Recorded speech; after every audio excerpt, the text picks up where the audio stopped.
حضرت اویس کرنی کو جنت میں داخل ہونے سے کیوں روک لیا جائے گا؟ حضرت اویس کرنی اللہ سے پوچھیں گے کہ اللہ پاک میرے ساتھ ایسا کیوں؟ تو اللہ کا فرمان سن کر آپ حیران رہ جائیں گے۔ بسم اللہ الرحمن الرحیم۔ حضرت اویس کرنی رحمہ اللہ کے حالات و واقعات میں ایسی روشنی ہے جو دل کو جھکا دیتی ہے۔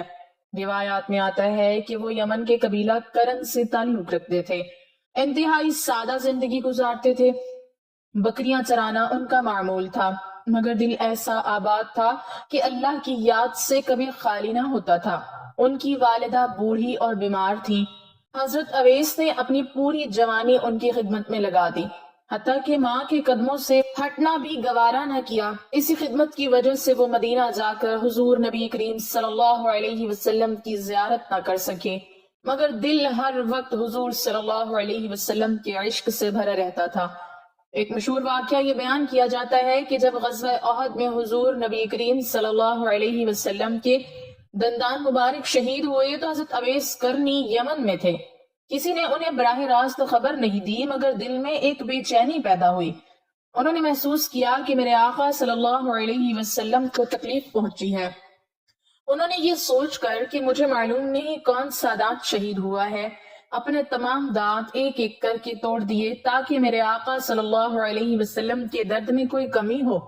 یہ واقعہ تاریخی لحاظ سے اختلافی ہے، مگر صوفیہ اسے عشق رسول کی انتہا کی مثال کے طور پر بیان کرتے ہیں۔ حضرت عمر فاروق رضی اللہ تعالی عنہ اور حضرت علی رضی اللہ تعالی عنہ کے ساتھ منسوب ایک واقعہ بھی بہت مشہور ہے۔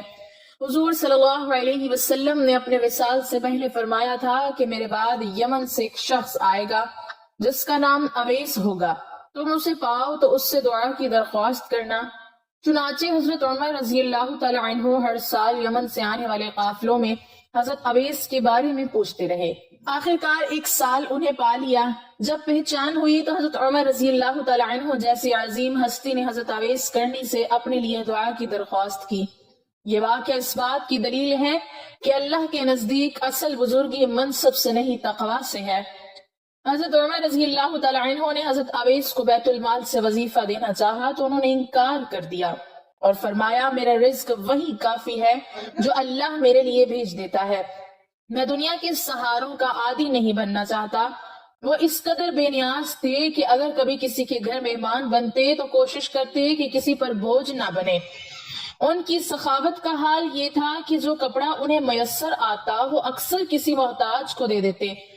ایک مرتبہ لوگوں نے دیکھا کہ سردی میں ان کے پاس اوڑھنے کو کچھ نہیں۔ پوچھا گیا تو فرمایا میں نے اپنا کمبل ایک ضرورت مند کو دے دیا کیونکہ آج اس کی سردی میرے صبر سے زیادہ سخت تھی۔ ان کی عاجزی کا یہ عالم تھا کہ لوگ جب ان کی تعریف کرتے تو وہ رو پڑتے اور کہتے اے اللہ اگر لوگ میرے عیب جان لیں تو مجھے اپنے دروازوں سے بھی نکال دیں۔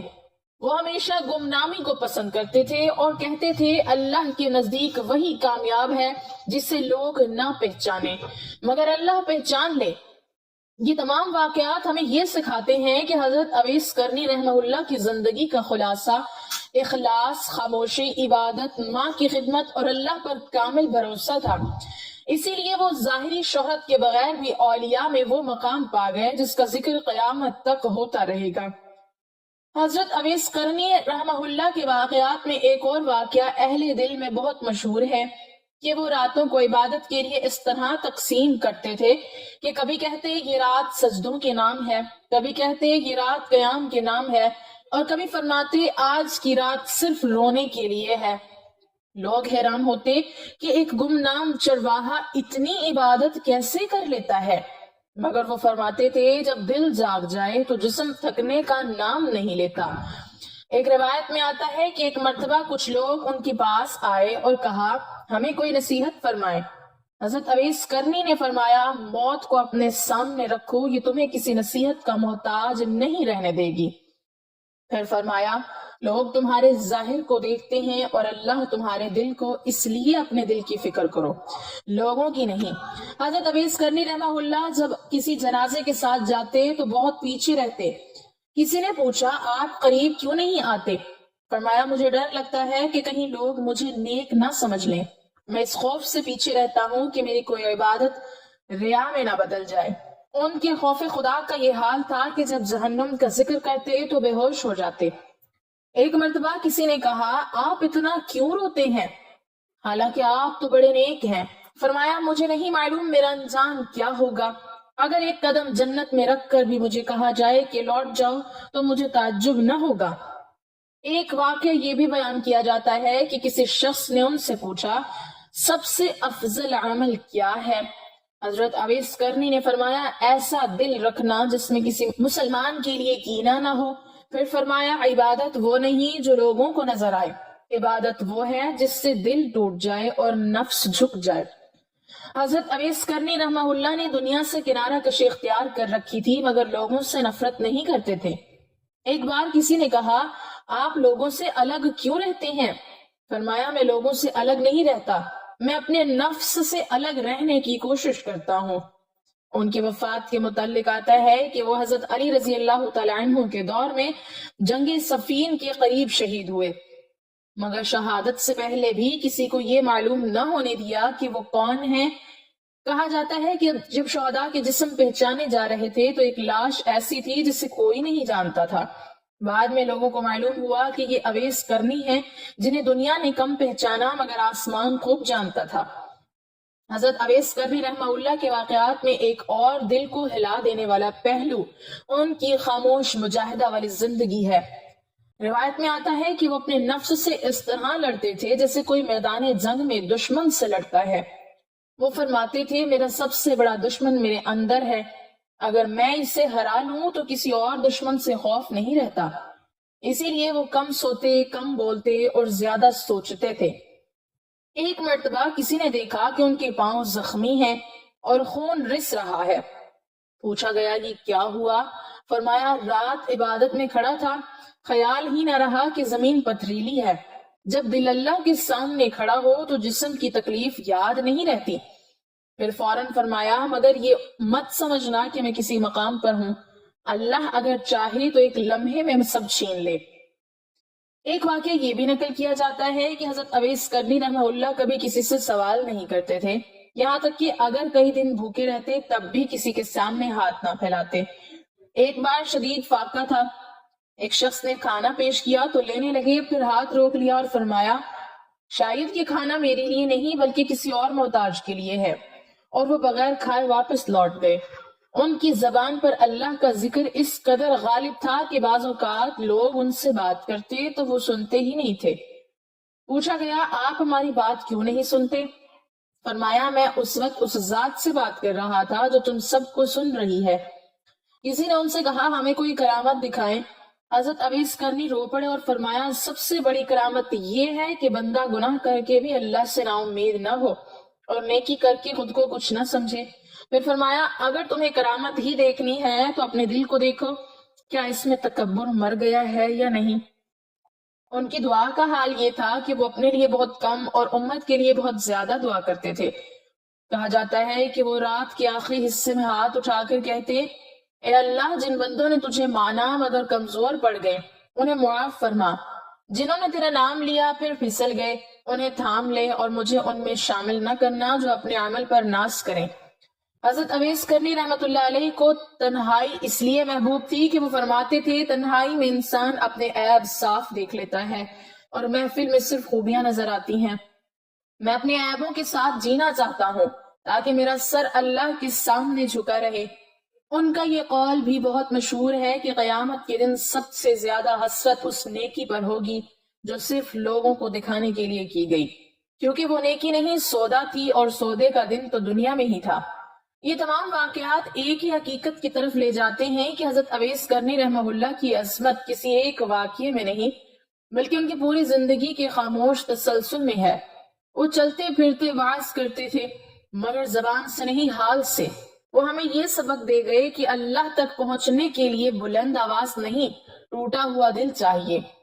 اور شاید اسی لیے قیامت کے دن جب ان کا نام پکارا جائے گا تو فرشتے بھی پہچان لیں گے کہ یہ وہ بندہ ہے جس نے دنیا میں خود کو چھپایا اور اللہ نے اسے ہمیشہ کے لیے نمایاں کر دیا۔ روایات میں آتا ہے کہ حضرت اویس کرنی رحمہ اللہ یمن کے رہنے والے تھے۔ وہ زمانہ نبوی میں تھے مگر ماں کی بے مثال خدمت کی وجہ سے ظاہری طور پر حضور نبی کریم صلی اللہ علیہ وسلم کی زیارت نہ کر سکے۔ اسی اخلاق اور والدہ کی اطاعت کے سبب اللہ تعالیٰ نے انہیں ایسا بلند مقام عطا فرمایا کہ زمین پر رہتے ہوئے بھی وہ آسمانوں میں مشہور ہو گئے۔ احادیث میں آتا ہے کہ حضور صلی اللہ علیہ وسلم نے صحابہ اکرام سے فرمایا کہ یمن کی طرف سے ایک شخص آئے گا جس کا نام اویس ہوگا، اس کے بدن پر سفیدی کے نشان ہوں گے، وہ اپنی ماں کی خدمت گزار ہوگا، اگر وہ اللہ پر قسم کھا لے تو اللہ اس کی قسم پوری فرما دیتا ہے، تم میں سے جو اسے پائے وہ اس سے اپنے لیے دعا کرائے۔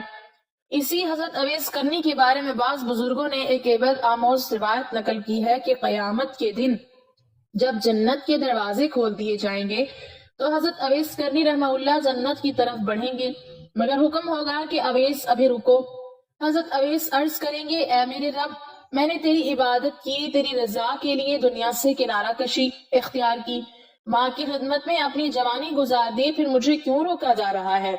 اللہ تعالیٰ ارشاد فرمائیں گے، اے اویس، میں تجھے اس لیے نہیں روک رہا کہ تو کسی درجے سے محروم ہے، بلکہ اس لیے روک رہا ہوں کہ آج تیری شفاعت کا دن ہے۔ پھر اللہ تعالیٰ فرمائیں گے، اے اویس، تو نے دنیا میں مجھے تنہائی میں یاد کیا، آج میں چاہتا ہوں کہ میرے بندوں کو پہچان کر جنت میں لے جائے۔ پھر روایت میں آتا ہے کہ اللہ تعالیٰ حضرت اویس کرنی کو حکم دیں گے کہ اپنی امت میں سے ان لوگوں کو تلاش کرو جن کے دلوں میں میرے لیے محبت ہے، جنہوں نے دنیا میں اخلاص کے ساتھ میرا نام لیا، جو گناہوں کے باوجود مجھ سے مایوس نہیں ہوئے۔ حضرت اویس کرنی انہیں پہچانیں گے اور ان کی شفاعت کریں گے، یہاں تک کہ بہت سے گناہگار اللہ کے فضل سے جنت میں داخل ہو جائیں گے۔ یہ واقعہ اس بات کی طرف اشارہ کرتا ہے کہ اللہ کے نزدیک اصل مقام نہ شہرت سے ملتا ہے نہ ظاہری حیثیت سے، بلکہ اخلاص، ماں باپ کی خدمت، عاجزی اور دل کی پاکیزگی سے ملتا ہے۔ حضرت اویس کرنی رحمہ اللہ کا جنت کے دروازے پر روکا جانا دراصل سزا نہیں بلکہ عزت اور شفاعت کا عظیم مقام ہے جو اللہ تعالیٰ اپنے خاص بندوں کو عطا فرماتا ہے۔ یہ روایت ہمیں یہ سبق دیتی ہے کہ اگر بندہ دنیا میں گمنام بھی ہو مگر اللہ کے ہاں اس کا نام بلند ہو تو قیامت کے دن وہی کامیاب ہوگا، اور یہی حضرت اویس کرنی رحمہ اللہ کی اصل شان ہے۔ روایات میں مزید تفصیل یوں بیان کی جاتی ہے کہ جب حضرت اویس کرنی رحمہ اللہ کو جنت کے دروازے پر روکا جائے گا تو اس وقت فرشتے بھی حیران ہوں گے، کیونکہ وہ جانتے ہوں گے کہ یہ وہی بندہ ہے جس کی عبادت کی خوشبو آسمانوں تک جاتی رہی، جس کی آہیں رات کی تنہائی میں عرش کو چھوتی تھی۔ حضرت اویس کرنی عرض کریں گے، اے میرے رب، اگر میری کوئی خطا ہے تو مجھے بتا دی جائے تاکہ میں اس کا اقرار کر لوں۔ اللہ تعالیٰ ارشاد فرمائیں گے، اے اویس، تیری کوئی ایسی خطا نہیں جس پر تجھے روکا جائے، بلکہ تو ان بندوں میں سے ہے جنہیں میں نے اپنے لیے چن لیا ہے۔ پھر اللہ تعالیٰ فرمائیں گے، اے اویس، کیا تجھے یاد ہے جب دنیا میں لوگ تجھے نہیں پہچانتے تھے تو نے میری پہچان نہیں چھوڑی، جب لوگ تیری عبادت سے بے خبر تھے تو میں تیری عبادت پر گواہ تھا، آج میں چاہتا ہوں کہ تو بھی میرے بندوں پر گواہ بنے۔ حضرت اویس کرنی اس مقام پر لرزہ طاری ہو جائے گا اور وہ عرض کریں گے، اے میرے رب، میں تو خود اپنے انجام سے ڈرتا رہا، میں کیسے گناہگاروں کی شفاعت کا بوجھ اٹھاؤں؟ اللہ تعالیٰ فرمائیں گے، اے اویس، یہ بوجھ نہیں، یہ میری رحمت کا دروازہ ہے جو میں نے تیرے ہاتھ سے کھلوانا چاہا ہے۔ پھر بیان کیا جاتا ہے کہ اللہ تعالیٰ انہیں ایک نور عطا فرمائیں گے جس سے وہ دلوں کو پہچان سکیں گے، چہروں کے نہیں بلکہ نیتوں کی حال دیکھ سکیں گے۔ حضرت اویس کرنی قیامت کے ہجوم میں چلتے جائیں گے اور جن دلوں میں اللہ کی محبت کا ذرہ بھی ہوگا وہ اس نور سے پہچانے جائیں گے۔ وہ ایسے بندوں کو پکارتے جائیں گے، آؤ میرے بھائیو، آؤ، اللہ نے تم پر رحم فرمایا ہے۔ بعض روایات میں یہاں تک آتا ہے کہ حضرت اویس کرنی اتنی بڑی تعداد میں لوگوں کی شفاعت کریں گے کہ فرشتے عرض کریں گے، اے رب، یہ تو بہت زیادہ ہو گئے۔ اللہ تعالیٰ فرمائیں گے، یہ اویس کی شفاعت نہیں، میری رحمت ہے جس سے میں نے اویس کے ذریعے ظاہر کیا ہے۔ کہا جاتا ہے کہ اس وقت حضرت اویس کرنی رو رو کر عرض کریں گے، اے میرے رب، اگر دنیا میں لوگ جان لیتے کہ گمنامی میں رہ کر بھی اتنا بڑا مقام ملتا ہے تو وہ شہرت کی طرف کبھی نہ دوڑتے۔ اللہ تعالیٰ ارشاد فرمائیں گے، اے اویس، اسی لیے میں نے تجھے دنیا میں چھپا کر رکھا تھا تاکہ لوگ سمجھ جائیں کہ میرا قرب ہجوم میں نہیں اخلاص میں ہے۔ اس واقعے سے یہ سبق بھی ملتا ہے کہ ماں کی خدمت نے حضرت اویس کرنی کو وہ مقام دلایا جو بڑے بڑے ظاہری اعمال سے بھی کم لوگوں کو نصیب ہوا۔ قیامت کے دن ان کا جنت کے دروازے پر رکنا دراصل انتظار نہیں بلکہ اعلان عزت ہوگا تاکہ ساری مخلوق جان لے کہ اللہ اپنے خاموش بندوں کو کیسے بلند کرتا ہے۔ اور یہ بھی کہ شفاعت کا دروازہ انہی کے لیے کھلتا ہے جو دنیا میں خود کو نہیں اللہ کو بڑا سمجھتے ہیں۔ یہ تمام واقعات ہمیں یہی سکھاتے ہیں کہ حضرت اویس کرنی رحمہ اللہ کی زندگی خاموش عظمت کی مثال ہے، نہ دعویٰ، نہ شہرت، نہ طلب مقام، بس اللہ کی رضا، ماں کی خدمت، خوف آخرت اور اخلاص۔ یہی وہ راستہ ہے جس نے ایک گمنام چرواہے کو اولیاء کی صفوں میں ہمیشہ کے لیے امر کر دیا۔ اللہ پاک ہمیں دین کی مکمل سمجھ نصیب فرمائے اور ہمارا خاتمہ ایمان پر فرمائے، آمین۔ ناظرین، کمنٹ باکس میں اللہ تعالیٰ کے 99 ناموں میں سے ایک نام ضرور ٹائپ کریں۔